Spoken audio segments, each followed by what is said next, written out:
Hello my dear family, आज मैं आपके लिए क्वाड्रिलेटरल की एक ऐसी वीडियो लेकर आया हूं कि आपकी पकड़ क्वाड्रिलेटरल में इतनी मजबूत हो जाएगी कि आप चाहकर भी उसे छोड़ नहीं पाएंगे। तो आइए फिर स्टार्ट करते हैं।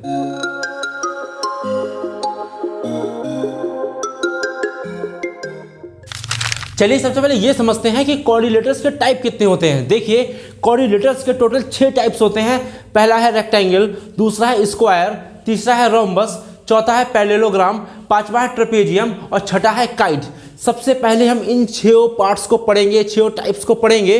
उसके बाद लास्ट में हम उस कंफ्यूजन की बात करेंगे जो स्टूडेंट्स में सबसे ज़्यादा होती है। उन्हें समझ में नहीं आता कि स्क्वायर रेक्टेंगल है कि नहीं, पैरेललोग्राम एक स्क्वायर है कि नहीं, ट्रेपेजियम पैरेललोग्राम है कि नहीं। सबसे ज़्यादा कंफ्यूजन उसी चीज़ में होती है, तो उसकी सबसे लास्ट में बात करेंगे। पहले इन चीज़ों को समझते हैं, इनकी सारी प्रॉपर्टीज़ को देखते हैं, उसके बाद हम उस कंफ्यूजन की सबसे अच्छे से डिस्कस करेंगे। अगर आपको वीडियो थोड़ा सा भी अच्छे लगे ना तो प्लीज़ यार चैनल को सब्सक्राइब कर देना, लाइक कर देना, अपने फ्रेंड लोगों में शेयर कर देना। अगर आप चाहो तो मेरे इंस्टाग्राम पे पीछा कर सकते हो maths.future। तो आओ देखते हैं फिर क्या क्या टाइप्स होते हैं। आइए सबसे पहले ये समझते हैं कि क्वाड्रिलेटरल होता क्या है। देखिए, इसके हिंदी वर्ड को कैच करिए। इसको हिंदी में कहते हैं चतुर्भुज। चतुर्भुज का मतलब ऐसा फिगर जिसकी 4 साइडें हो, यानी ऐसा फिगर जो 4 साइडों से मिलकर बना हो, वही होता है क्वाड्रिलेटरल यानी कि चतुर्भुज। तो इसका मतलब ये हो गया कि मैं ऐसा एक फिगर ऐसा बना दूं, तो ये क्या बताओ क्वाड्रिलेटरल हो गया। बताओ ये बताओ भाई, ये क्वाड्रिलेटरल है कि नहीं है। आप कहेंगे जी बिल्कुल है, क्योंकि इसकी 4 साइडें हैं। तो नहीं, ये क्वाड्रिलेटरल नहीं है। मानते हैं इसकी 1 2 3 4 4 साइडें हैं, 4 भुजाएं हैं, लेकिन ये क्वाड्रिलेटरल नहीं है। क्योंकि क्वाड्रिलेटरल की एक पहचान होती है कि वो चारों साइडों से बंद होता है, लेकिन ये तो खुला है ना, यहाँ से तो कोई भी घुस जाएगा अंदर। लेकिन हमको ऐसा नहीं बनाना है, हमको ऐसा बनाना है कि ऐसा कोई भी फिगर जो 4 साइडों से मिलकर बना हो और चारों तरफ से बंद हो, तो वो होता है क्वाड्रिलेटरल। तो आप ये कहेंगे तो सर क्या ये भी एक क्वाड्रिलेटरल है। मैं आपको एक कंडीशन देता हूँ, ये भी क्वाड्रिलेटरल है। इसमें भी तो ये 4 साइड हैं, 1 2 3 4, थोड़ी सी घूमी हुई है लेकिन साइड तो है। तो आप कहेंगे जी हाँ भैया ये भी क्वाड्रिलेटरल है ना। बिल्कुल भी नहीं, ये नहीं है ना ये है। क्यों? रीज़न ये है कि ऐसा बंद फिगर जो चारों तरफ से बंद हो, ठीक है ना, और एक 4 साइडों से मिलकर बना हो, चारों साइडें एक लाइन होनी चाहिए, बिल्कुल सीधी स्ट्रेट लाइन, कर्व नहीं होना चाहिए। ऐसा अगर कर्व आपको मिल जाए, ऐसे करके कोई कर्व मिल जाए, तो वो क्वाड्रिलेटरल नहीं होता है। यही होता है क्वाड्रिलेटरल, इसे याद रखना। और क्वाड्रिलेटरल की एक पहचान और होती है कि इसके जो एंगल होते हैं ना, ये एंगल, ये एंगल, ये एंगल, ये एंगल, फॉर एग्जांपल ये एंगल ए है, ये बी है, ये सी है और ये डी है। अगर मैं इन चारों एंगल को ऐड कर दूं, यानी कि angle A plus angle B plus angle C plus angle D, अगर इन चारों को मैं ऐड कर दूं तो ऐड करके मुझे कितना मिलेगा, 360 डिग्री। ऑलवेज किसी भी क्वाड्रिलेटरल यानी कि चतुर्भुज का जो 4 एंगल होते हैं उन सब का जो सम होता है, एडिशन होता है, वो हमेशा 360 होता है। तो इस तरीके का फिगर क्वाड्रिलेटरल होता है। इस तरीके का फिगर क्वाड्रिलेटरल नहीं होता है। अब बढ़ते हैं इसकी टाइप्स की तरफ। तो पहला टाइप हमारा है स्क्वायर। तो समझते हैं कि स्क्वायर क्या होता है। ओके, चलिए बात करते हैं फर्स्ट कैटेगरी की, जो कि है हमारा स्क्वायर। देखिए स्क्वायर क्या होता है ये समझते हैं। देखिए आपके सामने जो फिगर बना है ना, वो स्क्वायर है। लेकिन अभी आप कंफ्यूज हो कि भैया कैसे स्क्वायर, तो मैं समझ जाता हूँ आपको कि ये स्क्वायर क्यों है। मैं सबसे पहले इसको एक नाम दे देता हूँ। मैंने इसको नाम दे दिया ए, ये हो गया बी, ये हो गया सी और ये हो गया डी। आप अपनी मर्जी से कुछ भी दे सकते हो। सबसे पहली बात जो स्क्वायर की होती है कि इसकी ऑल साइड इक्वल होती है, यानी कि ये साइड, ये साइड, ये साइड, ये साइड सब बराबर। अगर मैं बोलूँ कि 10 सेंटीमीटर की है तो ये भी 10 सेंटीमीटर, ये भी 10 सेंटीमीटर, ये भी 10 सेंटीमीटर। तो यही होती है इसकी साइडें, जो कि होती हैं हमेशा बराबर। तो हम इसको ये लिख सकते हैं कि जो ए बी होता है वो इक्वल होता है बी सी के, इक्वल होता है सी डी के और इक्वल होता है ए डी के, यानी कि चारों साइडें आपस में इक्वल होती हैं। पहली बात तो ये। और दूसरी बात ये, स्क्वायर की जो चारों एंगल होते हैं वो चारों एंगल 90 डिग्री के होते हैं, यानी ये भी 90 डिग्री, ये भी 90 डिग्री, ये भी 90 डिग्री और ये भी 90 डिग्री का होता है। तो हम ये लिख सकते हैं कि angle A is equal to angle B is equal to angle C is equal to angle D. ठीक है ना, यानी चारों एंगल जो होते हैं वो एक तो इक्वल होते हैं आपस में, और सारे कितने डिग्री के होते हैं, 90 डिग्री के होते हैं। तो दूसरी बात समझ में आ गई। ठीक है भाई, 2 चीज़ें हमें समझ में आ गई। तीसरी बात ये कि अगर मैं क्या कर दूं, इसको मैं अभी थोड़ा हटा दे रहा हूं, ठीक है ना, अब मुझे डायगोनल खींचना है। अगर मैं क्या कर दूं, इस डायगोनल को इससे मिला दूं, इस डायगोनल को इससे मिला दूं, ठीक है ना, बात समझ में आई। अगर मैं क्या कर दूं, ए को सी से मिला दूं, तो ए सी जो हमारा है वो होता है डायगोनल। डायगोनल को हिंदी में कहते हैं विकर्ण। क्या कहते हैं? विकर्ण कहते हैं। तो ए सी हमारा डायगोनल यानी कि विकर्ण है। तो आप ये देख रहे हैं कि इस डायगोनल ने इस पूरे कोऑर्डिनेटर को यानी कि स्क्वायर को दो ट्राइंगल में बांट दिया, यानी कि पहला ट्राइंगल, ये दूसरा ट्राइंगल। तो ये ट्राइंगल हमारा है ABC ट्राइंगल और ये वाला ट्राइंगल है ADC ट्राइंगल। तो इन दोनों ट्राइंगल के एरिया आपस में बराबर होते हैं। अगर मैं कह दूं कि इस वाले ट्राइंगल का जो एरिया है वो 10 सेंटीमीटर है, तो इस वाले ट्राइंगल का एरिया भी 10 सेंटीमीटर ही होगा, sorry 10 centimetre square, area square में होता है, ठीक है ना। तो यहाँ पे हम लिख सकते हैं AR का मतलब एरिया, किसका एरिया, ABC ट्राइंगल ABC का जो एरिया होगा वो इक्वल होगा एरिया ऑफ ट्राइंगल ADC के, ठीक ना। 3 हमें पॉइंट पता चल गया, पहला दूसरा तीसरा, 3 पॉइंट पता चल गया, क्लियर है। अगर मैं क्या कर दूं कि इस डायगोनल को इससे मिला दूं, ऐसे करके ऐसे मिला दूं इस डायगोनल को, तो हमको एक चीज़ पता चल गई, ये वाले O पॉइंट पे कट कर रहे हैं दोनों डायगोनल से, भैया ये डायगोनल है, समझ गए। तो ये जो डायगोनल होता है ये इसके इक्वल होता है और ये इसके इक्वल, यानी कि ये दोनों डायगोनल्स आपस में बाइसेक्ट करते हैं, यानी इक्वल पार्ट में काटते हैं। अगर मैं बोल दूँ कि जो OA है, OA 5 सेंटीमीटर है तो OC भी 5 सेंटीमीटर होगा। अगर मैं बोल दूँ O भी 10 सेंटीमीटर है तो OD भी 10 सेंटीमीटर होगा। अगर मैं पूरा बोल दूँ, पूरा मैं कह दूँ जो A से लेके D तक जो है वो 10 सेंटीमीटर है, तो आप समझ जाओ ये 5 ये 5। इसी तरीके से डायगोनल्स बराबर होते हैं, यानी इसको हम लिख सकते हैं जो OA है वो इक्वल होगा OC के इक्वल होगा, एंड जो OB है वो इक्वल होगा OD के। ओके, तो हमको देखो ये 4 पॉइंट मिल गए, 1 2 3 4, समझते जाना, अच्छे से लिखवा रहा हूँ, कोई दिक्कत नहीं होगी। और देखो भाई जहाँ पे कट करते हैं ना वहाँ पे 90 डिग्री के एंगल बनते हैं, तो ये भी 90, ये भी 90, ये भी 90 और ये भी 90। तो जो एंगल O, पूरा एंगल O है, इसको मैं पूरा एंगल O ही दे रहा हूँ। तो ये जो एंगल O है ये 90 डिग्री के एंगल बनाता है, तो ये भी एक इंपॉर्टेंट पार्ट है, ठीक है ना। यहाँ पे 90 डिग्री के एंगल बनते हैं। और देखो भाई इसकी जो अपोजिट साइडें होती है वो पैरेलल होती हैं। अब आप सोचेंगे पैरेलल क्या होता है, तो आपने कभी ट्रेन की पटरियाँ देखी हैं, रेल ट्रैक देखा है। तो ट्रेन की पटरियाँ होती हैं वो इस तरीके से होती हैं, ऐसे और ऐसे, ठीक ना। उनके बीच का जो गैप होता है वो हमेशा बराबर होता है, यानी कि ट्रेन की जो पटरियाँ होती है वो आपस में पैरेलल होती है। तो दुनिया का सबसे अच्छा एग्जाम्पल जो है ना पैरेलल का, वो है क्या, ट्रेन की पटरियाँ, यानी कि रेल ट्रैक। तो हमको अच्छे से ये बात इसके बारे में पता होनी चाहिए कि अपोजिट साइडें इसकी पैरेलल होती हैं, यानी कि जो AB है वो पैरेलल है, ये पैरेलल का साइन है, ये पैरेलल का साइन वो पैरेलल है CD के, ठीक है ना। एंड जो AD है वो पैरेलल है BC के, पैरेलल किसके है, BC के पैरेलल है। एक तो ये प्रॉपर्टी क्लियर हो गई। काफ़ी स्टूडेंट में इस एक चीज़ को लेके कन्फ्यूजन रहती है, उनको समझ नहीं आता है कि इक्वल में और पैरेलल में क्या फ़र्क है। तो मैं आपको समझा देता हूँ। फॉर एग्जांपल ये हमारी कोई लाइन है जो कि 5 सेंटीमीटर की है, ये एक और लाइन मैंने इसको इस तरीके से खींची, ये भी 5 सेंटीमीटर की है। तो ये मैं अगर बोल दूँ कि ये दोनों लाइनें आपस में पैरेलल हैं, पैरेलल का मतलब इन दोनों का जो बीच का गैप है वो बराबर है, तो ये दोनों लाइनें पैरेलल। फॉर एग्जांपल ये लाइन L है और ये लाइन M है, तो जो लाइन L है वो पैरेलल है लाइन M के। तो ये भी 5 सेंटीमीटर की, ये भी 5 सेंटीमीटर की। हम इसको ये भी कह सकते हैं कि जो लाइन L है वो इक्वल है M के, यानी 5 सेंटीमीटर की। ये बात क्लियर है, यानी कि ये दोनों लाइनें हैं वो पैरेलल भी हैं और इक्वल भी है। लेकिन अगर मैं आपको इस तरीके की कंडीशन दूँ कि ये जो लाइन है वो 4 सेंटीमीटर की लाइन है और ये एक लाइन है जो कि 2 सेंटीमीटर की लाइन है, तो आप देखिए इनके बीच का जो गैप है वो तो बराबर है, मैंने बराबर रखा, ये L है ये M है। तो मैं ये लिख सकता हूँ कि L पैरेलल तो है M के, पैरेलल तो इनके बीच का गैप बराबर है, लेकिन L इक्वल नहीं है M के। नॉट इक्वल टू का साइन है, ये इक्वल नहीं, क्योंकि भैया 4 है और ये 2 सेंटीमीटर की है, तो इक्वल नहीं है, लेकिन पैरेलल है। तो इक्वल और पैरेलल में भैया यही फ़र्क होता है। बात समझ में आई, ठीक है। अब बात करते हैं इस ट्राइंगल इसके एरिया की। जब भी आपको स्क्वायर का एरिया निकालने को दिया जाए तो फॉर्मूला होता है साइड इंटू साइड। साइड कौन सी, ये साइड, ये साइड, ये साइड, ये साइड। भैया देखो, तो दोनों की कोई दो साइडों की आपस में मल्टीप्लाई करा दो तो वही होता है स्क्वायर का एरिया।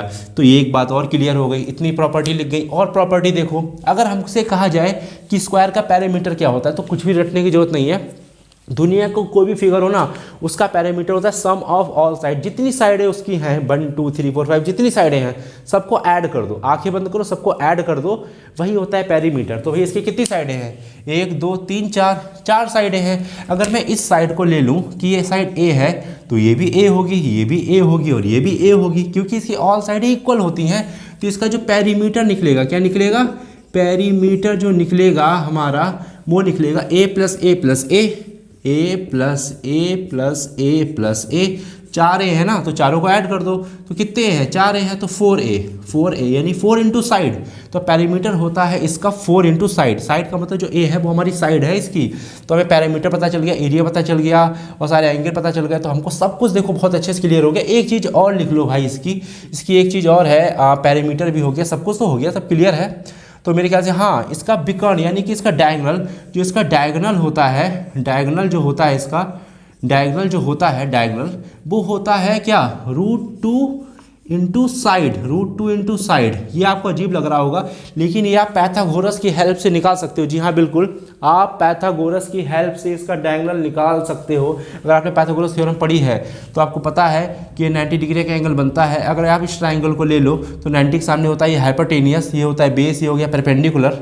बेस परपेंडिकुलर किसी को ले लो, लेकिन हाइपोटेनियस फिक्स होता है। तो आप पाइथागोरस की थ्योरम से BD की वैल्यू निकालो तो आपको √2 इंटू साइड ही मिलेगी। एक चीज़ और इसमें, एक प्रॉपर्टी भैया और लिख लो इसकी फटाफट से, एक प्रॉपर्टी और लिख लो जल्दी से। एक प्रॉपर्टी ये होती है, इसके दोनों डायगोनल्स भी बराबर होते हैं, यानी कि मैं ये बोल दूं कि जो AC है वो किसके इक्वल होगा, वो होगा BD के इक्वल। किसके इक्वल होगा, BD के इक्वल होगा। इसके डायगोनल्स भी आपस में बराबर होते हैं। तो इतनी प्रॉपर्टी है, इसके शॉर्ट खींचना हो खींच लो, देखना हो देख लो अच्छे से, सारी प्रॉपर्टी मैंने लिखवा दी हैं। अब बढ़ते हैं अपने सेकेंड चीज, मतलब सेकेंड टाइप्स की तरफ, जो कि हमारा रेक्टेंगल। तो फिर आओ देखते हैं रेक्टेंगल में क्या है। चलिए बात करते हैं सेकंड टाइप की, जो कि हमारा रेक्टेंगल है। इसको हिंदी में आयत कहते हैं। क्या कहते हैं, आयत कहते हैं। जो आपके सामने फिगर बनाया ना, ये रेक्टेंगल है। तो क्वेश्चन बनेगा भैया क्यों रेक्टेंगल है ये, तो आइए मैं आपको प्रॉपर्टीज बताता हूँ। सबसे पहले इसको नाम दे देते हैं, इसका नामकरण कर देते हैं, ABCD दे दिया, ठीक है ना। इसका नामकरण हो गया ABCD रेक्टेंगल है भैया, ठीक है। अभी तो ये कोऑर्डिनेटर की कैटेगरी में है, कोऑर्डिनेटर तो होगा ही। इसको रेक्टेंगल प्रूफ कर दो फटाफट से। देखो भैया, रेक्टेंगल की प्रॉपर्टी होती है कि इसकी अपोजिट साइड इक्वल होती है, यानी कि ये साइड इसके इक्वल और ये साइड इसके इक्वल। तो यानी हम कह सकते हैं कि अगर 5 ये है तो 5 ये होगा, अगर मान लिया 4 ये है तो 4 ये होगा। ऑल साइड इक्वल नहीं होती है, अपोजिट साइड इक्वल होती है। अपोजिट का मतलब ये साइड इसके इक्वल और ये साइड इसके इक्वल होती है। तो हम ये लिख सकते हैं कि इसमें AB इज इक्वल टू होता है CD के, एंड जो AD होता है वो इक्वल होता है BC के।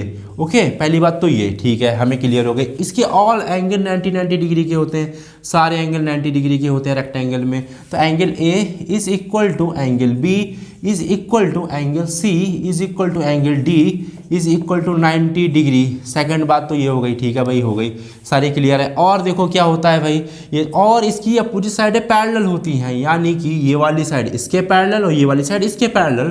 तो यानी हम लिख सकते हैं कि AB जो है वो पैरेलल है CD, एंड जो BC है वो किसके पैरेलल है, AD के। ओके, ये दोनों आपस में पैरेलल। पैरेलल का मतलब तो मैंने अभी बताया कि रेल ट्रेन की पटरियाँ आपस में पैरेलल होती हैं। आपने कभी ट्रेन की पटरी देखी, उनके जो बीच का गैप होता है वो बराबर होता है। जब दो लाइनों के बीच का गैप हमेशा बराबर होता है ना, तो वो दो लाइनें हमेशा आपस में पैरेलल होती हैं, ठीक है ना। तो ये इसके पैरेलल और ये इसके पैरेलल होता है, ठीक है भाई, इतना हमें समझ में आ गया। और देखते हैं क्या है, और प्रॉपर्टीज़ को देखते हैं। अगर मैं क्या कर दूँ कि इसको इससे मिला दूं और इसको इससे मिला दूं, तो इसका इंटरसेक्टिंग पॉइंट है O। क्या है, O है, ठीक है, O है। तो याद रखना, इसके जो डायगोनल्स होते हैं वो बाइसेक्ट करते हैं, यानी कि ये चीज़ इसके इक्वल और ये चीज़ इसके इक्वल। मैं बोल दूं कि ये 5 है तो ये भी 5 होगी, मैं बोल दूँ 10 है तो ये भी 10 होगी। यानी कि अगर मैं पूरा बोल दूँ कि 10 है तो ये 5, ये 5, सही है, क्लियर है। तो हम लिख सकते हैं जो OA है वो इक्वल होगा OC के, एंड जो OB है वो इक्वल होगा OD के, क्लियर। लेकिन यहाँ पे कोई भी एंगल 90 डिग्री का नहीं बनता है। स्क्वायर में यहाँ पे सारे एंगल 90 डिग्री के बनते थे, लेकिन इसमें नहीं बनता, इसे याद रखना। और इसका एरिया देख लेते हैं। एरिया देखो भैया, रेक्टेंगल का एरिया क्या होता है, एरिया इसका होता है लेंथ इंटू ब्रेथ। अब लेंथ इंटू ब्रेथ कहाँ से आ गया, तो आप ये देख रहे हैं, ये होती है इसकी लेंथ। अगर ये लेंथ है तो ये भी भैया लेंथ होगी, और ये होती है इसकी ब्रेथ। ब्रेथ का मतलब चौड़ाई, लेंथ का मतलब लंबाई, ये लंबाई है, और ब्रेथ का मतलब चौड़ाई, ये चौड़ाई है, तो ये भी ब्रेथ है, तो ये भी ब्रेथ होगी, क्योंकि इसकी अपोजिट साइडें इक्वल होती है ना, हमने अभी पढ़ा, अभी डिस्कस किया ना। तो लेंथ इंटू ब्रेथ। इसकी चलो पेरीमीटर की बात करते हैं, पेरीमीटर की बात करते हैं। तो मैंने अभी आपको बताया, दुनिया का कोई भी फिगर क्यों ना हो, उसका पेरीमीटर का तरीका सिर्फ एक ही होता है। दुनिया का कोई भी फिगर एक होता है, सम ऑफ ऑल साइड, उसकी सारी साइडों को ऐड कर दो। इसमें कितनी साइडें हैं, 4 साइडें, 1 2 3 4, चारों को ऐड कर दो। ये हमारी, हमने इसको कितनी ली, हमने इसको L लिया, L प्लस इसको क्या लिया, इसको B लिया, प्लस इसको L लिया, प्लस इसको B लिया, ये बी है तो ये भी बी होगी, ये एल है तो ये भी एल होगी, क्योंकि अपोजिट साइड इक्वल होती है इस वाली प्रॉपर्टी से। तो इसको देखो सॉल्व करना शुरू करो। कितने एल है इसमें? 2 एल है, बीच में लगा है प्लस, तो ऐड कर दो, 2 एल है तो 2 एल, फिर प्लस लगा दो। कितने बी हैं? 2 बी, तो ऐड कर दो तो 2 बी हो गया। अब 2 यहाँ से और 2 यहाँ से बाहर निकाल लो, यानी कि कॉमन ले लो। क्रिकेट खेलते हो, क्रिकेट में कॉमन क्या करता है? बैटिंग भी करता है, बॉलिंग भी करता है, फील्डिंग भी करता है, दोनों साइड से। तो जो 2 है वो इससे बैटिंग बॉलिंग फील्डिंग कर रहा है दोनों साइड से, यानी कॉमन है। तो इसको बाहर निकाल दो तो दोनों टीम से बाहर निकलेगा। एल की तरफ से भी बाहर निकल गया और बी की तरफ से भी बाहर निकल गया। तो देखो यही होता है पेरीमीटर रेक्टेंगल का। आपने शायद यही फॉर्मूला पढ़ा होगा, लेकिन बनता कैसे है ये मैंने आपको आज बता दिया, स्क्वायर का भी और रेक्टेंगल का भी। ठीक है, तो हमने पेरीमीटर भी देख लिया, एरिया भी देख लिया, ये सब देख लिया। एक चीज़ और बची है जो कि है इसका डायगोनल। भैया देखते हैं फटाफट से। डायगोनल का मतलब होता है विकर्ण। मैं आपको हिंदी में भी लिखवा दूँ, विकर्ण क्या होता है? विकर्ण होता है विकर्ण। विकर्ण देखो इसका क्या होता है, विकर्ण सेम उसी तरीके से निकलता है जैसा कि निकलता है स्क्वायर का। क्या हमें पता है कि भैया 90 डिग्री का एंगल है। विकर्ण हमारा देखो एक तो बीडी विकर्ण है यानी कि डायगोनल, और एक तो एसी डायगोनल है। तो दोनों में से किसी का भी निकाल लो, एक ही आएगा। ठीक है ना, एक ही आता है, अलग अलग नहीं आता है। ठीक है ना, एक ही आता है। इसीलिए क्या होता है कि इसकी ये भी चलो हम लिखवा देंगे अभी, ठीक है ना, उसकी कोई टेंशन नहीं। तो यहाँ पे देखो क्या है कि अगर आप इस ट्राइंगल को ले लो और पाइथागोरस आपको आती है तो 90 डिग्री के एंगल के सामने हाइपोटेनियस, तो आप हाइपोटेनियस निकाल दो। तो जिसको पाइथागोरस नहीं आती उसके लिए फॉर्मूला है भैया, फॉर्मूला होता है L square plus B square का अंडर रूट, यानी लेंथ का स्क्वायर प्लस ब्रेथ का स्क्वायर, स्क्वायर का मतलब पावर 2 का अंडर रूट कर दो, तो वही हो जाएगा इसका डायगोनल। इसकी एक और प्रॉपर्टी लिख लो अच्छे से, प्रॉपर्टी है ये कि इसकी दोनों डायगोनल्स भी इक्वल होती हैं, यानी हम लिख सकते हैं A C is equal to B D. जी हाँ बिल्कुल, इसके दोनों डायगोनल्स इक्वल होते हैं, बाइसेक्ट भी इक्वल करते हैं। तो देख लो, सारी प्रॉपर्टी मैंने लिखवा दी है, अच्छे से देख लो, नोट डाउन कर लो। अब बढ़ते अपनी प्रॉपर्टी नंबर 3 की तरफ, यानी टाइप्स नंबर 3 की तरफ। ओके, चलिए बात करते हैं 3rd कैटेगरी की, जिसका नाम है पैरेललोग्राम। जी हाँ, नाम बड़ा अजीब लगा होगा, अगर आपने पहले सुना है तो आपको अजीब नहीं लगा होगा। इसको कहते हैं पैरेललोग्राम, यानी हिंदी में कहते हैं समांतर चतुर्भुज। इसकी हिंदी वर्ड्स को तो आप कैच कर सकते हो, लेकिन इंग्लिश वर्ड को भी कैच कर सकते हो। नाम क्या है? पैरेलेलो, यानी कि ऐसा फिगर जिसकी साइडें पैरेलल होती हैं। तो अब आप ये कहेंगे कि सर अभी तो हमने थोड़ी देर पहले स्क्वायर पढ़ा, रेक्टेंगल पढ़ा, उसकी भी तो साइडें पैरेलल थी। जी बिल्कुल, यही तो कन्फ्यूजन है जो मैं आपको लास्ट में समझाऊंगा कि इसका नाम पैरेललोग्राम है। भाई इसकी साइडें पैरेलल हैं, ये इसके पैरेलल और ये इसके पैरेलल, इसीलिए इसका नाम पैरेललोग्राम पड़ गया। अब तो स्क्वायर की, रेक्टेंगल की, दोनों की पैरेलल होती हैं, तो क्या वो भी पैरेललोग्राम की कैटेगरी में आता है? क्वेश्चन का आंसर मिलेगा लास्ट में, मिलेगा लास्ट तक देखना, ठीक है ना, सब मिलेगा, बहुत डिटेल में समझाऊंगा यार। ऐसा वीडियो यूट्यूब पे है ही नहीं जो मैंने बनाया है, ठीक है ना। आप देखो, सबसे पहले तो इसको नाम देते हैं ए बी सी डी। इसका ना समांतर, समांतर का मतलब होता है पैरेलल, ठीक है ना, समझना बात ध्यान से। अगर ये पैरेललोग्राम है तो इसकी अपोजिट साइड इक्वल होंगी, ये साइड इसके इक्वल और ये साइड इसके इक्वल। मैं बोल दूं कि ये 10 है तो ये भी 10, मैं बोल दूं 5 है तो ये भी 5। अब आप कहेंगे सर रेक्टेंगल की भी अपोजिट साइड इक्वल होती है, तो सबसे बड़ी कन्फ्यूजन तो यहीं पे बनती है यार। मैं समझाऊंगा, परेशान मत हो, सारी कन्फ्यूजन दूर होगी, लास्ट तक देखो, ठीक है ना। तो जी बिल्कुल, रेक्टेंगल की अपोजिट साइड इक्वल होती हैं और पैरेललोग्राम की अपोजिट साइड इक्वल होती है, दोनों की अपोजिट साइड इक्वल होती हैं। बिल्कुल आपने सही कहा। तो हम इसे लिख सकते हैं कि A B is equal to C D, यानी ए बी सी डी की equal, and A D is equal to B C, A D is equal to B C. जी बिल्कुल लिख सकते हैं सर आप, बिल्कुल ठीक है कि वो साइड इक्वल है। तो ये इसको रेक्टेंगल क्यों नहीं घोषित कर देते? लेकिन नहीं, आपने इस फिगर में एक चीज़ नोटिस करी होगी कि ये फिगर थोड़ा तिरछा बना है। रीज़न पता क्या है? रीज़न ये है कि रेक्टेंगल की चारों एंगल 90 डिग्री के होते हैं, लेकिन पैरेललोग्राम का एक भी एंगल 90 डिग्री का नहीं होता। यहाँ पे एंगल कोई भी डिग्री का हो, कोई भी डिग्री का, लेकिन 90 डिग्री का नहीं होगा। लेकिन इसकी एक क्वालिटी होती है कि इसके अपोजिट एंगल इक्वल होते हैं, यानी कि जो एंगल ए है वो इक्वल होगा एंगल सी के, एंड जो एंगल बी है वो इक्वल होगा एंगल डी के। इसके अपोजिट एंगल हमेशा आपस में इक्वल होते हैं, इसे याद रखना, ठीक। लेकिन 90 डिग्री के कोई नहीं होते, लेकिन इक्वल होते हैं। मैं बोल दूँ कि 30 डिग्री का है तो ये भी 30 डिग्री का होगा। मैं बोल दूँ कि ये 20 डिग्री का है तो ये भी 20 डिग्री का होगा। तो यही होते हैं अपोजिट एंगल, ठीक है ना। क्लियर है बात? सही है भाई, इतनी बात समझ में आ गई।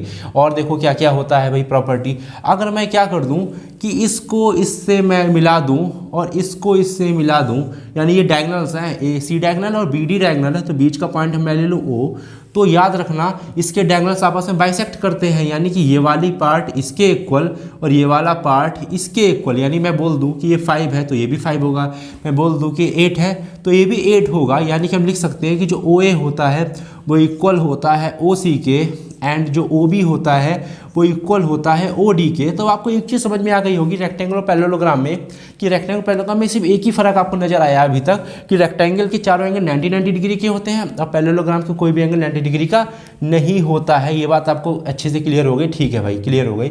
लेकिन इसमें एक चीज़ याद रखना, जो AC होता है वो BD के इक्वल कभी नहीं होता है। लेकिन रेक्टेंगल में ऐसा था कि ये वाला डायगोनल इस डायगोनल के इक्वल था, लेकिन यहाँ पे क्या है कि जो AC है वो not equal, not equal to का साइन है, इक्वल नहीं है। किसके इक्वल नहीं है? BD के इक्वल नहीं होता है। और रेक्टेंगल में क्या थे कि ये सारे जो एंगल बने थे वो 90 डिग्री के बने थे कि नहीं बने थे। लेकिन यहाँ पर क्या था, यहाँ पर क्या होता है, यहाँ पे ये कोई भी एंगल 90 डिग्री के, सॉरी रेक्टेंगल में नहीं, सॉरी रेक्टेंगल की नहीं, रेक्टेंगल में 90 डिग्री के नहीं बनते हैं, सॉरी ठीक है ना, माय मिस्टेक। ठीक, क्लियर है। रेक्टेंगल की सारी प्रॉपर्टी लिख ली, स्क्वायर की लिख ली, पैरेललोग्राम की लिख ली, और प्रॉपर्टी लिख लो भाई। और प्रॉपर्टी देखो, इसकी अपोजिट साइड इक्वल होती है, इसका नाम ही पैरेललोग्राम है, पैरेलल यानी कि समांतर, ठीक है ना। तो इसकी अपोजिट साइड समांतर होंगी यानी कि पैरेलल होंगी, यानी मैं लिख सकता हूँ कि जो AB है वो पैरेलल होता है CD के, ठीक है ना, एंड जो BC है वो पैरेलल होता है AD के, ओके, AD के पैरेलल होता है। पैरेलल का मतलब रेल ट्रैक, ट्रेन की पटरियाँ हमेशा आपस में पैरेलल होती हैं, क्योंकि उनके बीच की जो गैप होता है वो बराबर होता है। अगर दो लाइनों के बीच का गैप हमेशा बराबर हो तो वो दो लाइनें हमेशा पैरेलल होती हैं, ठीक है, इतनी बात समझ गए। तो हमने एक चीज़ नोटिस करी, जब हमने यहाँ दो डायगोनल्स खींचे तो ये 4 ट्राइंगल में डिवाइड हो गया, 1 2 3 4, 4 ट्राइंगल हैं। इन चारों ट्राइंगल के एरिया आपस में इक्वल होते हैं। अगर मैं बोल दूँ कि ये पहला ट्राइंगल, ये दूसरा ट्राइंगल, ये तीसरा ट्राइंगल और ये चौथा ट्राइंगल, तो इन चारों ट्राइंगल के एरिया आपस में इक्वल होंगे। तो हम लिख सकते हैं area of triangle is equal to 1 is equal to 2 is equal to 3 is equal to 4। इन चारों ट्राइंगल के एरिया आपस में इक्वल होते हैं, ठीक है ना, क्लियर है। अब सबसे पहले बड़ी मेन बात की बात करते हैं कि इस पैरेललोग्राम का एरिया क्या होता है। तो हम बात करेंगे पैरेललोग्राम के एरिया की। किसकी बात करेंगे? पैरेललोग्राम के एरिया की बात करेंगे। देखो इसका एरिया कैसे निकलता है, मेरी बात समझना। एरिया इसका होता है क्या? एरिया इसका होता है, इसका एरिया होता है base into height, base into height होता है, बेस इंटू हाइट, ठीक, B इंटू H इसको आप बोलते हैं। अब बेस क्या है, हाइट क्या है, मेरी बात समझना।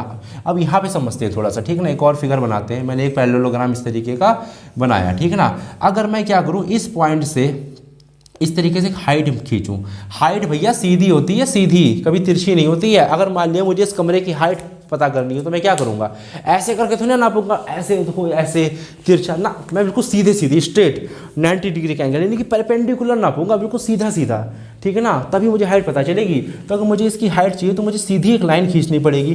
तो जो लाइन है ना, यही होती है इसकी हाइट, और जिस पर ये गिरती है वो होता है इसका बेस। वो क्या होता है? इसका बेस होता है। अब आप कहेंगे कि सर कुछ इस तरीके का फिगर मैं बनाऊं और मैं ऐसे करके इसको ऐसे लाइन मारूं, इस पर लाइन मतलब लाइन मारूं, लाइन फेंकूं इसके ऊपर, तो भैया ये इसकी जो है वो हाइट हो जाएगी, और जिस पे ये गिरा है ये बेस हो जाएगा। इसका फिगर तीसरा भी आप इस तरीके का कुछ बना सकते हैं अगर आप चाहें। तो ये इसकी हो जाएगी हाइट, अगर इस पे गई है ऐसे करके, और जिस पे गिरा है वो हो जाएगा इसका बेस। तो तीनों फिगर में हाइट ये है, बेस जिस पे गिरा, हाइट ये, बेस जिस पे गिरा, हाइट ये, बेस जिस पे गिरा। तो इसका जो फॉर्मूला होता है वो होता है हाइट इंटू बेस। और यहाँ पे जो एंगल बनते हैं वो 90 डिग्री के दो बनते हैं, इसीलिए यहाँ पे इसको कहते हैं कि ये दोनों लाइनें आपस में परपेंडिकुलर हैं। जब भी परपेंडिकुलर वर्ड जिंदगी में सुनना है, लिखे देखना, तो दिमाग में एक ही चीज़ ले आना, वो है 90 डिग्री का एंगल। तो यहाँ पे 90 डिग्री के देखो भैया दो एंगल बने हैं। तो बेस हाइट,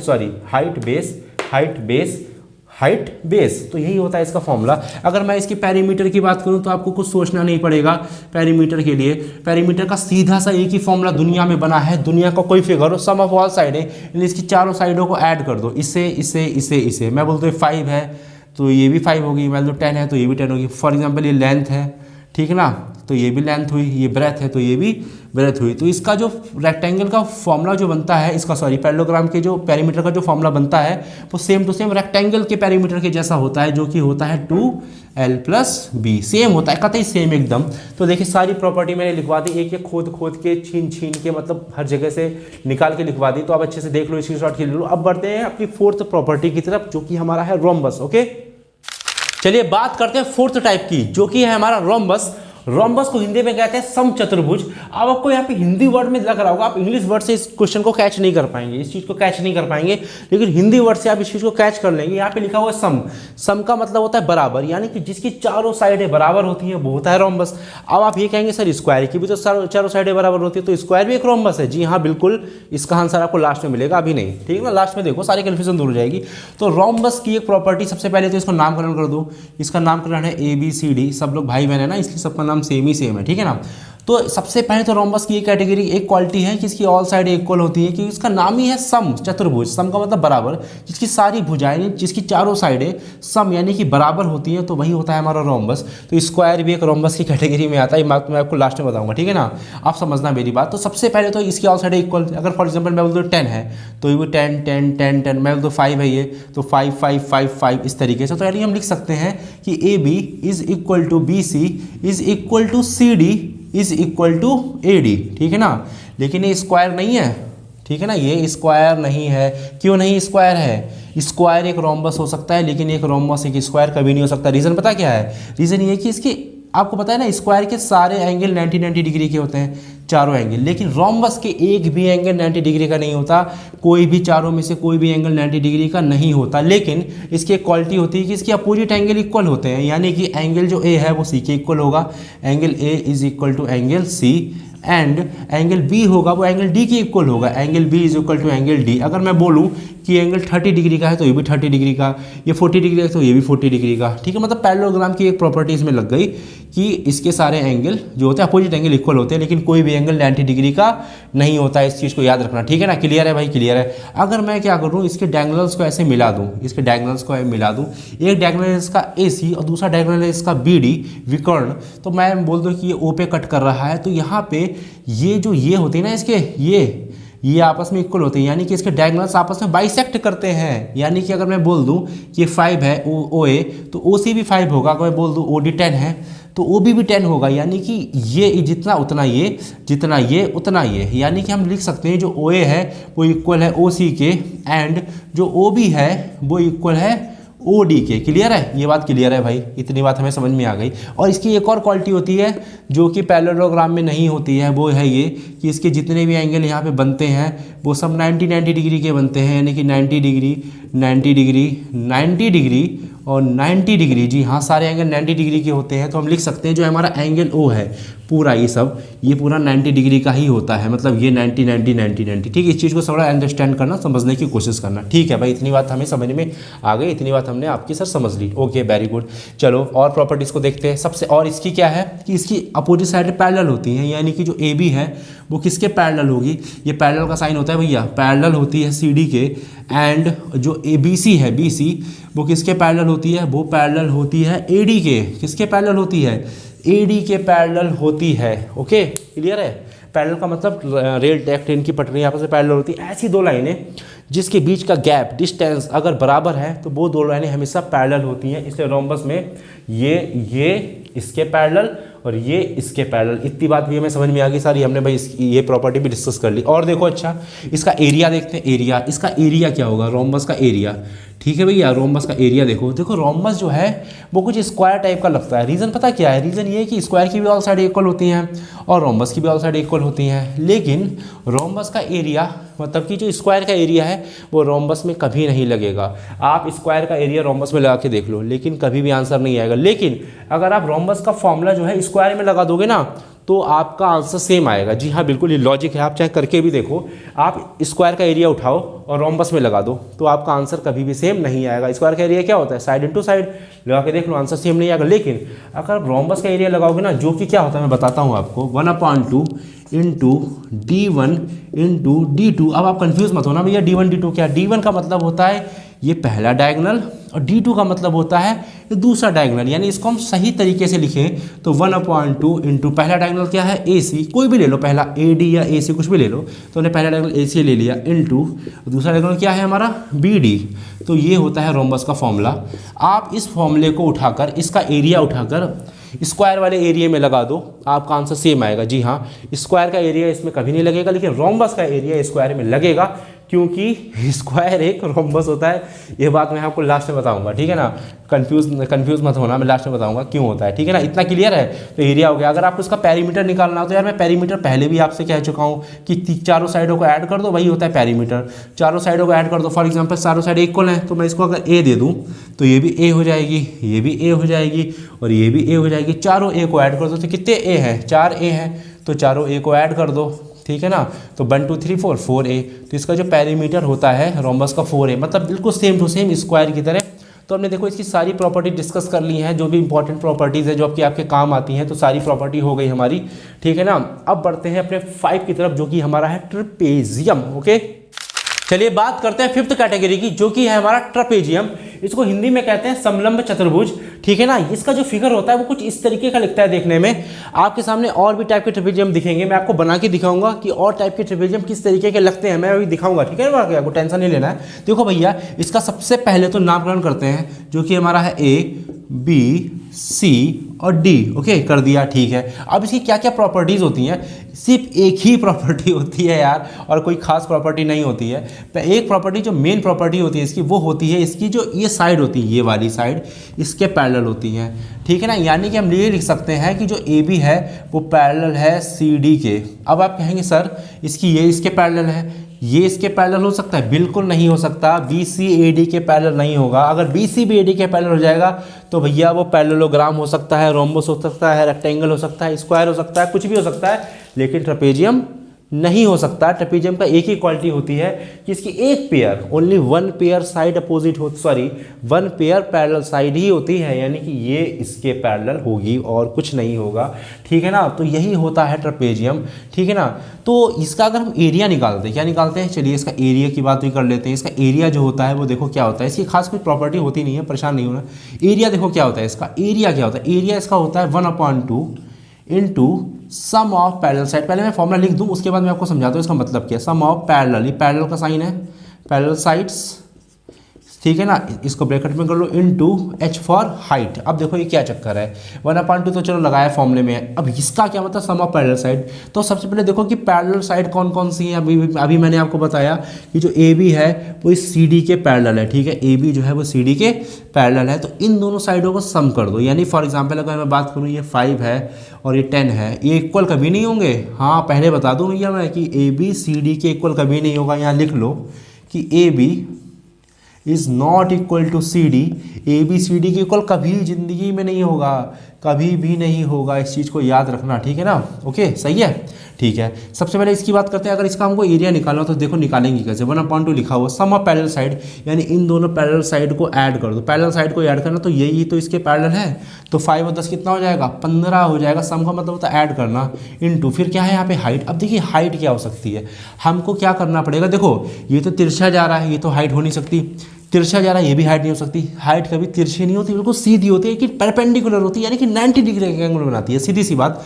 यानी इस तरीके से अगर मैं यहाँ पे इस तरीके से कोई लाइन डालूँ, ठीक है ना, जो कि 90 डिग्री का एंगल बना रही हो, याद रखना 90 डिग्री का एंगल बनना ज़रूरी है। तो वो जो लाइन होगी वो इस ट्रेपेजियम की हाइट होगी, यानी कि ये लाइन और ये लाइन आपस में परपेंडिकुलर होगा। परपेंडिकुलर का मतलब 90 डिग्री का एंगल। जब भी परपेंडिकुलर वर्ड आएगा, आंखें बंद करके 90 डिग्री बोल दो, उसका यही मतलब होता है। हैवी वर्ड है ना, काम आसान है।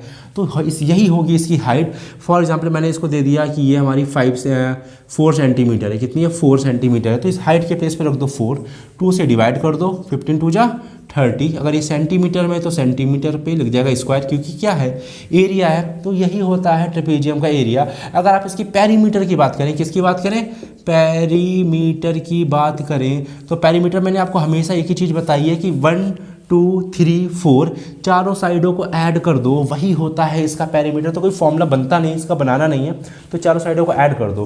अब हम एक चीज़ और की बात करते हैं कि अब ट्रेपेजियम किस किस तरीके के लगते हैं देखने में। कुछ इस तरीके का ट्रेपेजियम भी आपको दिख सकता है। देखो भाई, ये भी एक ट्रेपेजियम है। यहाँ पे ये साइड इसके पैरेलल है, लेकिन ये साइड इसके पैरेलल नहीं है। कुछ इस तरीके का भी लगता है ट्रेपेजियम देखने में, इस तरीके का भी लगता है ट्रेपेजियम। और देख लो भाई, देखो भाई, कुछ इस तरीके का ट्रेपेजियम भी लगता है देखने में। देखो आप कहेंगे ये तो भैया सेम बना दिया आपने, बिल्कुल नहीं, ये साइड इसके पैरेलल है और कुछ को ट्रेपेजियम में ये वाली जो साइड होती है वो इस साइड की इक्वल दे रखी होती है, उसको कहते हैं आइसोसेल ट्रेपेजियम। क्या कहते हैं? ISOCELL trapezium. आइसोसेल ट्रेपेजियम में क्या होता है कि ये वाली फॉर एग्जाम्पल ये ABCD है, अगर ABCD है तो ये जो AD है ना, AD ABCD, हाँ, तो जो AD है, जो ये AD है वो इक्वल होता है BC के। किसके इक्वल होता है? BC के इक्वल होता है, तो इसको कहते हैं आइसोसेल ट्रेपेजियम। क्या कहते हैं? ISOCELL trapezium. तो जो आइसोसेल ट्रेपेजियम में क्या होता है? AC इक्वल होता है BD के। अगर फॉर एग्जांपल ये भी आइसोसेल ट्रेपेजियम होता तो ये साइड इस साइड की इक्वल होती। क्लियर है बात? सही है, ठीक है भाई। यहाँ पे हमने देखा इस तरीके का ट्रेपेजियम होता है, इस तरीके का होता है, इस तरीके का होता है, जिसमें दो साइडें इक्वल होती हैं और दो साइडें हमारी ये पैरेलल होती हैं। कुछ इसी तरीके का ट्रेपेजियम्स होते हैं। तो ट्रेपेजियम की प्रॉपर्टी इतनी है, ज़्यादा नहीं है, कोई टेंशन नहीं लेना है, ठीक है ना। अब बात करते हैं अपनी लास्ट प्रॉपर्टी की, उसके बाद हम कन्फ्यूजन की भी बात करेंगे। लास्ट प्रॉपर्टी में बढ़ते हैं, जो कि हमारा है काइट। ओके, चलिए बात करते हैं लास्ट टाइप की, जो कि हमारा है काइट।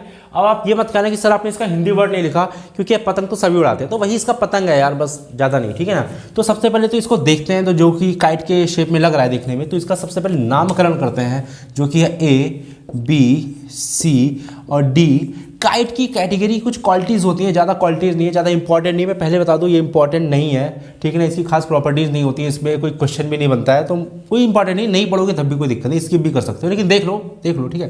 देखो भाई होता क्या है कि ये वाली जो साइड होती है ना AD साइड, वो इस AB के इक्वल होती है। तो यानी हम लिख सकते हैं कि जो AD है वो इक्वल होता है AB के, यानी कि अगर मैं बोल दूँ 10 है तो ये भी 10 होगी। और जो CD साइड है वो इक्वल होता है BC के, तो यानी हम लिख सकते हैं जो CD है वो इक्वल है BC के, ये इसके इक्वल और ये इसके इक्वल, ठीक है ना। ये तो हो गई दो चीज़ें। और अगर मैं इसको B को D से ज्वाइन कर दूँ तो यहाँ पे देख रहे हैं आप दो ट्राइंगल बन गए। क्या बन गए? दो ट्राइंगल।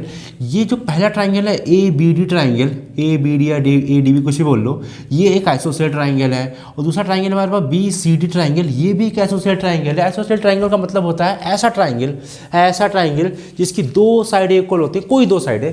तो ये आप इस ट्राइंगल में देखो, ABD ट्राइंगल में देखो ये साइड इसके इक्वल है, और BCD ट्राइंगल में देखो ये साइड इसके इक्वल है, तो दोनों आइसोसेल ट्राइंगल है।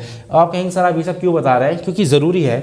अगर आइसोसेल ट्राइंगल की दो साइडें इक्वल होती है तो उसके आमने सामने के एंगल भी इक्वल होते हैं, यानी इसके सामने के एंगल ये और इसके सामने का एंगल ये आपस में इक्वल होगा। और नीचे भी सेम काम होगा, इसके सामने का एंगल ये और इसके सामने का एंगल ये भी आपस में इक्वल होगा, यानी कि ये एंगल इसके इक्वल और ये एंगल इस एंगल के इक्वल। इसके सामने का एंगल ये और इसके सामने का एंगल ये आपस में इक्वल होगा, इसके सामने का एंगल ये और इसके सामने का एंगल ये आपस में इक्वल होगा। तो यही है कुछ काइट की प्रॉपर्टी। देखो भाई ज़्यादा है नहीं इसकी प्रॉपर्टी, इंपॉर्टेंट भी नहीं, तो मैं ज़्यादा डिटेल में जाऊँगा नहीं इसके लिए। तो जो इंपॉर्टेंट थे 4 स्टार्टिंग के, सॉरी 5, ये छठा है, ठीक है ना, ये 6 है। ओके, तो वो जो स्टार्टिंग के थे 5, वो सबसे ज़्यादा इंपॉर्टेंट है। अब हम बात करने जा रहे हैं सबसे बड़ी कन्फ्यूज़न की, कि क्या पैरेललोग्राम है, स्क्वायर पैरेललोग्राम है कि नहीं, भैया रेक्टेंगल पैरेललोग्राम है कि नहीं, क्या है कि नहीं, क्या नहीं है, सब कुछ डिस्कस करेंगे। तो अच्छे से सबको नोटिस कर लो, स्क्रीनशॉट खींच लो, देखते रहना, ठीक है ना। तो फिर चलते हैं अपनी कन्फ्यूज़न की तरफ। ओके, चलिए टाइम आ गया है कि आपकी सबसे बड़ी प्रॉब्लम को दूर करने का। तो इसके लिए मैंने एक प्रॉपर चार्ट बनाया है, जिसको मैं आपको बहुत ही प्यार से बारीकी से समझाऊंगा। और यार सब्सक्राइब कर देना चैनल को यार, प्लीज़ यार। देखो भाई ये सब चीज़ें एक क्वाड्रिलेटरल है, क्योंकि सबकी सब चीज़ें काइट भी इस कैटेगरी में है भाई, ठीक है ना। सबकी सब चीज़ें जो हैं वो 4 साइडों से मिलकर बनी होती हैं, ठीक है। तो वो हमारा क्वाड्रिलेटरल हो गया, सबकी सब चीज़ें। अब मेरी बात समझना, इस चार्ट को ऊपर से नीचे नहीं पढ़ना है, इस चार्ट को नीचे से ऊपर के लिए पढ़ना है। जी हाँ, नीचे से ऊपर के लिए पढ़ना, मेरी बात समझना। अगर मैं आपको बात करूं स्क्वायर की यानी वर्ग की, तो वर्ग क्या है? एक स्क्वायर एक रोम्बस है, स्क्वायर एक रेक्टेंगल भी है, स्क्वायर एक पैरेललोग्राम भी है, स्क्वायर एक ट्रेपेजियम भी है और स्क्वायर एक क्वाड्रिलेटरल भी है। तो क्वाड्रिलेटरल तो है ही, क्वाड्रिलेटरल तो सभी हैं, ठीक है ना। बात समझ में आई? अब आप कहेंगे हाउ सर कैसे, स्क्वायर रोम्बस कैसे बन गया, स्क्वायर तो स्क्वायर था, स्क्वायर रेक्टेंगल कैसे बन गया, स्क्वायर पैरेललोग्राम कैसे बन गया, ट्रेपेजियम कैसे बन गया। चलो क्वाड्रिलेटरल तो है, ठीक। लेकिन काइट का कनेक्शन हम किसी से नहीं, काइट समझ लो आपको दिखनी नहीं चाहिए, काइट का कोई कनेक्शन नहीं, काइट कुछ नहीं है, काइट हटाओ साइड में, ठीक है ना, काइट का कोई मतलब नहीं, मेन हमारे इससे है।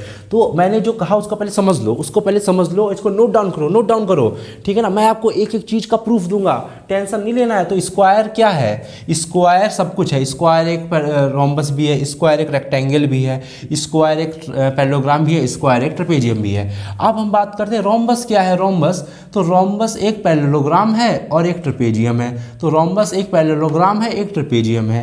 रेक्टेंगल क्या है, नहीं आयत, रेक्टेंगल क्या है, रेक्टेंगल एक पैरेललोग्राम है और रेक्टेंगल एक ट्रेपेजियम है। पैरेललोग्राम क्या है, पैरेललोग्राम एक ट्रेपेजियम है, सिर्फ एक ट्रेपेजियम। और ट्रेपेजियम क्या है, ट्रेपेजियम सिर्फ एक क्वाड्रिलेटरल है, ट्रेपेजियम कुछ भी नहीं है, ट्रेपेजियम सिर्फ एक और सिर्फ एक क्वाड्रिलेटरल है और कुछ भी नहीं। अगर आपके पेपर में क्वेश्चन आए कि स्क्वायर एक पैरेललोग्राम है, तो यस यस यस, स्क्वायर एक पैरेललोग्राम है। ग्राफ को देखो, ग्राफ को, स्क्वायर जो है वो दोनों से जुड़ा है, ये दोनों जो है वो पैरेललोग्राम से जुड़े हैं। अगर आपके पेपर में आ जाए क्या रोम्बस एक ट्रेपेजियम है, यस रोम्बस एक ट्रेपेजियम है, तो आपने तुरंत रोम्बस पे गए, ट्रेपेजियम पे गए। मतलब यहाँ पे जो है ट्रेपेजियम सभी के हैं, रोम्बस भी एक ट्रेपेजियम है, सॉरी स्क्वायर भी एक ट्रेपेजियम है, रेक्टेंगल भी एक ट्रेपेजियम है, रोम्बस भी एक ट्रेपेजियम है और पैरेललोग्राम भी एक ट्रेपेजियम है। मतलब ट्रेपेजियम तो सब हैं ही। आई बात समझ में। अगर मैं आपसे कहूँ, आपके पेपर में क्वेश्चन आ जाए क्या रेक्टेंगल एक ट्रेपेजियम है, जी बिल्कुल रेक्टेंगल एक ट्रेपेजियम है, रेक्टेंगल एक पैरेललोग्राम है और रेक्टेंगल एक ट्रेपेजियम भी है। अगर आपके पेपर में क्वेश्चन है क्या पैरेललोग्राम एक ट्रेपेजियम है, जी बिल्कुल पैरेललोग्राम एक ट्रेपेजियम है। अगर आपके पेपर में क्वेश्चन आ जाए क्या ट्रेपेजियम एक पैरेललोग्राम है, तो no no no no, parallelogram तो एक ट्रेपेजियम है लेकिन एक ट्रेपेजियम एक पैरेललोग्राम नहीं है। मैं आपको बताऊंगा अभी, सब टेंशन नहीं लेना है। पैरेललोग्राम एक ट्रेपेजियम है लेकिन ट्रेपेजियम एक पैरेललोग्राम नहीं है, जी हाँ बिल्कुल नहीं है। हमें इस ग्राफ को ऊपर से नीचे नहीं देखना है, हमें इस ग्राफ को सिर्फ नीचे से ऊपर की तरफ देखना है, नीचे से ऊपर की तरफ देखना है, ऊपर से नीचे की तरफ नहीं देखना है, सिर्फ नीचे से ऊपर की तरफ चलो। अगर मैं आपसे कहूँ क्या रोम्बस एक स्क्वायर है, ना, स्क्वायर एक रोम्बस है, स्क्वायर एक रेक्टेंगल है, स्क्वायर एक पैरेललोग्राम है, स्क्वायर एक ट्रेपेजियम है, लेकिन रोम्बस और एक स्क्वायर नहीं है। क्या रेक्टेंगल एक स्क्वायर है, ना, रेक्टेंगल एक स्क्वायर नहीं है, स्क्वायर एक रेक्टेंगल है। क्या पैरेललोग्राम एक स्क्वायर है, ना, हमको इस ग्राफ को ऊपर से नीचे चलना ही नहीं है, हमको तो नीचे से ऊपर चलना है। क्या ट्रेपेजियम स्क्वायर है, ना, क्या रोम्बस एक स्क्वायर है, ना, क्या पैरेललोग्राम एक रोम्बस है, ना, क्या पैरेललोग्राम एक रेक्टेंगल है, ना, एक ट्रेपेजियम एक रेक्टेंगल है, ना, क्या पैरेललोग्राम एक रोम्बस है, ना, क्या ट्रेपेजियम एक रोम्बस है, ना। हमको ऊपर से नीचे चलना ही नहीं है भाई, ना, पैरेललोग्राम एक रोम्बस है, ना, हम तो ऊपर से नीचे चलना ही नहीं। ट्रेपेजियम एक रेक्टेंगल, ना, एक रोम्बस एक स्क्वायर है, ना, हमें तो चलना ही नहीं। अब नीचे चलो, नीचे से स्क्वायर एक ट्रेपेजियम, हाँ हाँ स्क्वायर एक ट्रेपेजियम है, हम नीचे से ऊपर चलेंगे लेकिन लॉजिकल चलेंगे, लॉजिकल। अगर ठीक है ना, क्या रोम्बस एक रेक्टेंगल है, बिल्कुल नहीं, रोम्बस और रेक्टेंगल कोई कनेक्शन नहीं। क्या रेक्टेंगल एक रोम्बस है, बिल्कुल नहीं, रेक्टेंगल का रोम्बस से देखो भैया कोई कनेक्शन नहीं, लेकिन रेक्टेंगल एक पैरेललोग्राम है और रेक्टेंगल एक ट्रेपेजियम है। सही है कि नहीं, क्लियर है बात। इस चीज़ को नोटिस करते रहना कि जो हमारा देखो स्क्वायर क्या है, स्क्वायर क्या है, मेरी बात समझना, स्क्वायर क्या है, स्क्वायर एक रोम्बस है, स्क्वायर एक रोम्बस है, स्क्वायर एक रेक्टेंगल भी है, स्क्वायर एक पैरेललोग्राम भी है, ठीक है ना, स्क्वायर एक ट्रेपेजियम भी है, ट्रेपेजियम भी। अगर हम रेक्टेंगल की बात करें, रेक्टेंगल क्या क्या है, तो रेक्टेंगल एक पैरेललोग्राम है, रेक्टेंगल एक ट्रेपेजियम है, बस दो ही चीज़ें हैं। अगर हम बात करें कि रोम्बस क्या है, रोम्बस एक पैरेललोग्राम है, रोम्बस एक ट्रेपेजियम है। अगर हम बात करें पैरेललोग्राम क्या है, तो पैरेललोग्राम सिर्फ एक ट्रेपेजियम है और कुछ नहीं है, ठीक है ना।